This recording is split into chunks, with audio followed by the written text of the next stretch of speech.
wasatore zvinhu zvangu. Wawadei? Aiwa kana wadha machipsi wasema iwanda kutaura kuti wadha chikafu chechibhoyi chakanaka ichi. Kuse muchida kuti noise pane mama. Kuse uchida kuti noise. Chiripeka chikafu chako. Ndipi chikafu chako. Iwe. Iwe wadha chako pagrilla. Tichikura pane mama. Wazvinzwa? Amaende degrilla avanoita yesesa. Saka tusvika kufika pakadai.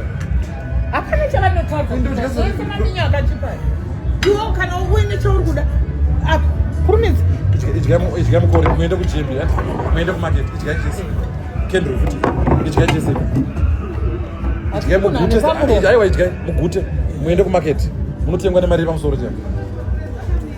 Inda wada machips nechikeni makutori zimesanza zvese. Neniwo ndodya nechikeni yako. Ndabona udyire zina basi.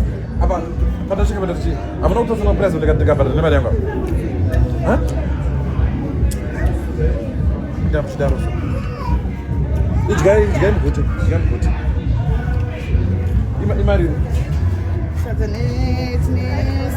Afix para it's okay. Ini ndipekereka ndichadodyira pana. Ndichanesana na mama. Ndonodyira mberi. Chimwe chizvo chamunowanda pano. Tine sadza, rice, sadza rezviyo, pork chopped, chicken. Inini chandanyanya kufarira mapuraizi pano. Mapuraizi kuti ndimabhadhara. Imari yenyu. Tora chimwe chikafu.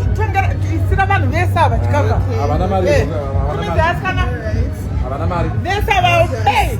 It's just cheap. Bring orders, madam.